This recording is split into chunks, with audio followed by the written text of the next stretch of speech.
এই দুষ্টু, অমন করে তাকিয়ে কি দেখো? আমার হট বউটাকে। যা দুষ্টু, অমন করে তাকিয়ে আছো তাতেই লজ্জা লাগছে, আর তারপর আবার তাকিয়ে থাকলে লজ্জা লাগে জানতাম না তো, আর তার উপর কি বলো?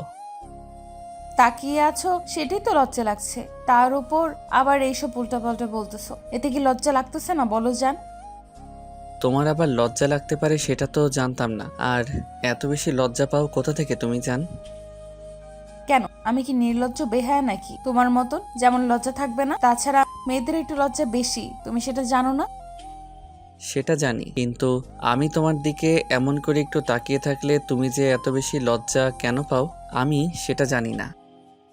তুমি কেন তাকিয়ে থাকবে আমার দিকে এরকম করে? তোমাকে বলছি না এমন করে তাকিয়ে থাকলে আমার লজ্জা লাগে, তারপরও তুমি কেন তাকিয়ে থাকো ফাজিল? আজব, তুমি আমার বউ, তোমার দিকে আমি তাকিয়ে থাকতেই পারি, তাহলে এমন করে বলার কি আছে? নাকি আমার অধিকার নেই তোমার দিকে তাকানোর, বলো? না মানে আসলে তাকানোর অধিকার আছে, কিন্তু তুমি এমন করে তাকাও যেন আমাকে চোখ দিয়ে গিলে খাবে। তোমার চাউনিতে কেমন নেশা লেগে থাকে, ওই জন্যই আমার প্রচন্ড পরিমাণে লজ্জা লাগে, ওই জন্যই আমি তো তোমাকে এমন করে তাকাতে বারণ করি। সামান্য তাকানোতেই এত লজ্জা পাও, তারপর যখন এত বেশি ভালোবাসি তখন তোমার কেমন লাগে? যা দুষ্টু, কিসব উল্টাপাল্টা কথা বলো? এমন করে সব সময় এইগুলো বলে আমাকে লজ্জায় ফেলা হয় তাই না? তুমি যে খুব দুষ্টু হয়ে যাচ্ছ সেটা আমি খুব ভালো করেই জানি। একদম দুষ্টুমি করবা না, আমি এমনিতেই লজ্জায় মরে যাই, তার উপর তুমি সব সময় এরকম লুচু লুচু কথা বলতেই থাকো তাই না? আরে বাবা, এটা লুচু কথার কি হলো? স্বামী স্ত্রীর মধ্যে এগুলো হতেই থাকে, আর এগুলো সাধারণ বিষয়, এগুলো নিয়ে কথা তোমার আমার মাঝে হবেই, এটা তো স্বাভাবিক। এত অস্বাভাবিক হওয়ার কিছু নেই। আর রাতে তোমার একটু লজ্জা লাগে না? এত লজ্জা তখন তোমার থাকে কোথায়? হ্যাঁ, তুমি বারবার খালি আমাকে লজ্জায় ফেলার জন্য এগুলো বলতেছো তাই না? তুমি না আসলে একটা ফাজিল, তুমি বোঝার চেষ্টাই করো না কেন? সবাই আমাদের দিকে দেখছে আর তুমি এমন করে তাকিয়ে আছো, তাহলে আমার লজ্জা লাগবে না বলো?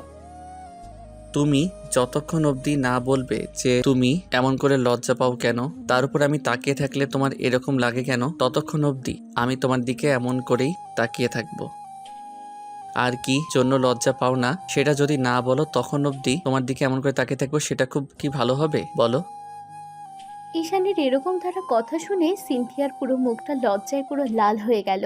ও আর যেখানে থাকতে পারলো না, দৌড়ে রুম থেকে বের হয়ে যেতে গেলে ঈশান ওর একটা হাত ধরে ফেললো। তারপর হুটহাট করে ওকে নিজের দিকে টেনে নেওয়ার চেষ্টা করলে সিনথিয়া একটা ঝটকায় নিজেকে ছাড়িয়ে নিল। কারণ সিনথিয়া প্রচন্ড পরিমাণে লজ্জা পেয়ে গেছে।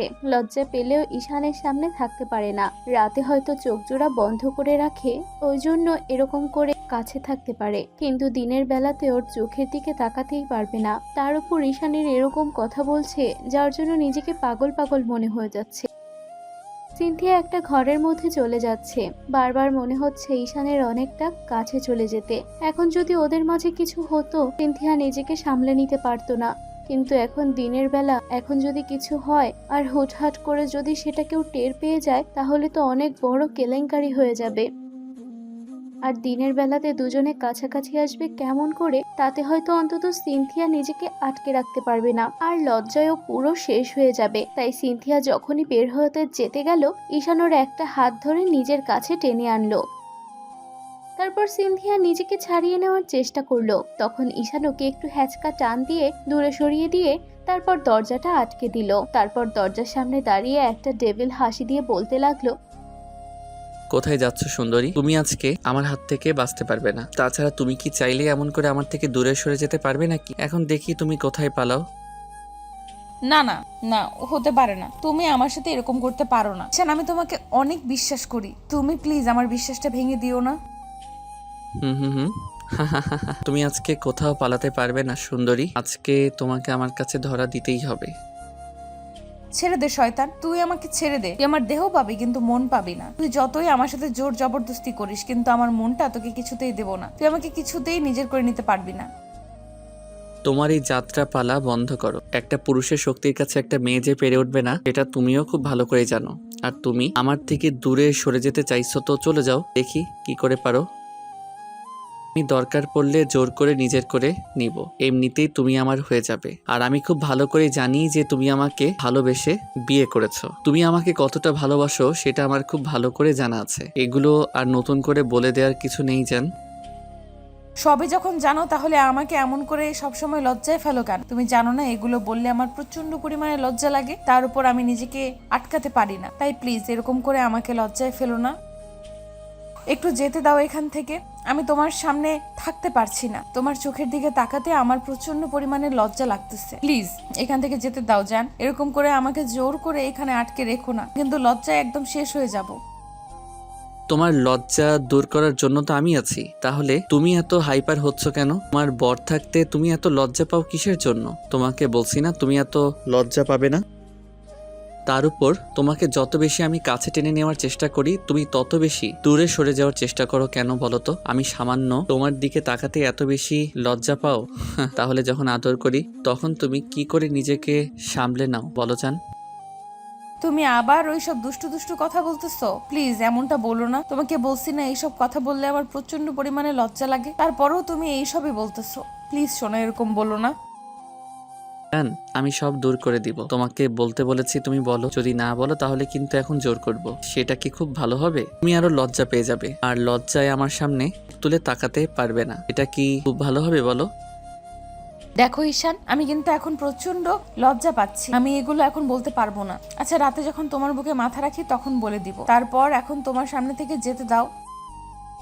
প্রচন্ড পরিমাণে লজ্জা লাগতেছে আমার, আমি কি করব বুঝে উঠতে পারছি না। প্লিজ আমাকে এখান থেকে একটু যেতে দাও। না না, তোমাকে আজকে কোনো ছাড়াছাড়ি হবে না। তোমাকে বলতেছি যে তুমি আমাকে বলো, যদি না বলো ততক্ষণ অবধি আমি তোমাকে ছাড়বো না। তারপরও তুমি এরকম করে আমার কাছে থেকে দূরে সরে যেতে চাইছো। তোমাকে বলতেছি তুমি বলো, না হলে কিন্তু আমি এখন জোর করব আর আদর করব। সেটা কি খুব ভালো হবে জান? এই না, তুমি কিন্তু এখন কোনো দুষ্টুমি করবে না। তুমি যদি দুষ্টুমি করতে শুরু করো তাহলে কিন্তু আমার অনেক খারাপ লাগবে। আমি জানি আমার খারাপ লাগে, তুমি এমন কোনো কাজ করবে না, তাই না বলো? আমার বরটা আমাকে অনেক বেশি ভালোবাসে, তাই না বলো জান? তুমি সেটা নিজেও খুব ভালো করে জানো, আর বারবার এগুলো বলে দেওয়ার কোনো মানেই হয় না। তাছাড়া তোমাকে যেটা বলতে বললাম তুমি বলো। আচ্ছা বলতেছি, কিন্তু তোমার দিকে তাকিয়ে বলতে পারবো না, আর তুমি বারবার আমার দিকে তাকাতেও বলবে না, আমাকে নিজের কাছে টেনে নেওয়ার চেষ্টা করবে না। আমি যদি তোমার থেকে দূরে থাকতে পারি তাহলে বলতে পারবো, আর যদি তুমি আমার কাছে চলে আসো তাহলে যে আমার মুখ দিয়ে কোনো কথাই বের হয় না, তুমি সেটা খুব ভালো করেই জানো। প্লিজ আমাকে কাছে টেনে নেওয়ার চেষ্টা করো না, তাহলে কিন্তু আমি একটা শব্দ মুখ দিয়ে বের করতে পারবো না জান। আচ্ছা ঠিক আছে, আমি তোমার কাছে আসবো না, কিন্তু তোমাকে এখন বলতে হবে। যেটা জিজ্ঞেস করেছি সেটা যদি না বলো তাহলে কিন্তু আমি আজকে কি করব নিজেও জানি না। কি আর করব, তোমাকে চিনি না মনে করেছো? যেটা জিজ্ঞেস করেছি আর কথা ঘোরানোর চেষ্টা করিও না। যদি এরপরও না বলো তাহলে কিন্তু জোর করে তোমাকে কাছে টেনে নিতে হবে। সেটা কি খুব ভালো হবে বলো বেবি? ঈশানের এরকম দ্বারা কথাতে সিনথিয়া ওর দিক থেকে ঘুরে অন্যদিকে তাকালে তখন ঈশান ওকে পেছন থেকে গিয়ে নিজের দিকে ঘোরালো, তারপর বুকের সাথে খুব শক্ত করে চেপে ধরে ওর মাথায় হাত বুলিয়ে দিয়ে বলতে লাগলো, এখন তুমি বলতে পারো এখন তোমাকে আমি দেখতেছিও না, আর তোমার দিকে ড্যাব ড্যাব করে তাকিয়েও নেই, আর কেউ তোমার মুখটা দেখতে পাচ্ছে না, তাই লজ্জা পাওয়ার কিছু নেই। এখন তুমি বলতে পারো, কিন্তু যদি না বলো আর কি যে করবো সেটা তুমি খুব ভালো করেই বুঝতে পারতেছো। তাই চুপ করে না থেকে যেটা জিজ্ঞেস করেছি এখন ভালোই ভালোই লক্ষ্মী মেয়ের মতো বলে দাও। কারণ তুমি জানো তুমি আমার কাছে আসলে আমার হার্টবিটটা বেড়ে যায়, আমার দম বন্ধ হয়ে আসে, আমি ওই জন্যই কিছু বলতে পারি না। এর থেকে আমি আর কিছু বলতে পারবো না। তুমি প্লিজ আমাকে লজ্জায় ফেলার জন্য আর কিছু জিজ্ঞেস করো না।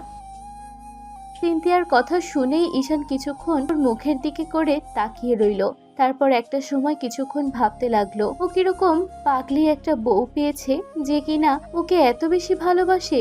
আপনার হয়তো ভাবছেন যে ওদের বিয়েটা কিভাবে হলো। আসলে সিনথিয়া ঈশানের খালাতো বোনের বান্ধবী ছিল। যখন ওদের শহরে শিফট করে তখন দুজনের পরিচয় হয়েছিল, তারপর থেকে রোজ দেখা সাক্ষাৎ আর প্রায় কথা হতো। আর তারপর থেকে ঈশান একটা সময় জানতে পারে যে সিনথিয়া ওর খালাতো বোন মিথিলার বান্ধবী। তারপর থেকে ঈশানের সাথে ওর রোজই ওর কথা হতো। একটা সময় ফ্রেন্ডশিপ আর তারপর ওদের মাঝে রিলেশন হয়েছিল। দুজন দুজনকে ভালোবেসে নিজের করে নেয়ার জন্য বিয়ে করতে চাইছিল, কিন্তু পরিবার মানতে নারাজ ছিল, কারণ সিনথিয়ার আব্বু একটু রাগী টাইপের আর একটু সাইকো টাইপের। তাই যেটা একবার বারণ করে দেয় সেটা ওনাকে মানানো আর বোঝানোটা অনেক বেশি কষ্ট হয়ে যায়। তাই সিনথিয়া ওর আব্বুকে বোঝাতে পারতেছিল না। তখন ঈশান ওকে নিয়ে বাসা থেকে পালিয়ে যায়। আর তারপর যখন ওরা বিয়েটা করে নেয় তখন ঈশানের আব্বু ওদের বাসায় চলে আসতে বলে, ঈশানও বাসায় চলে আসে। সিনথিয়াকে ঈশানের আব্বু আম্মু ওর বাসায় বাড়ির বউ হিসেবে স্বীকৃতি দেয়, কিন্তু সিনথিয়ার আব্বু আম্মু মেনে নিয়েছিল না। তখন সিনথিয়া একদিন ঈশানের কথা মতো ওর আব্বু আম্মুর সামনে গিয়ে সুইসাইড নোট করলে তখন সিনথিয়ার আব্বু আম্মু মেনে নেয়। তারপর সবটা মিটমাট করে নেয়। তখন আবার খুব বড় করে ধুমধাম করে ওদের আবার রিসেপশনের অনুষ্ঠান হয়, আর সবাই জানতে পারে ওদের দুজন স্বামী স্ত্রী।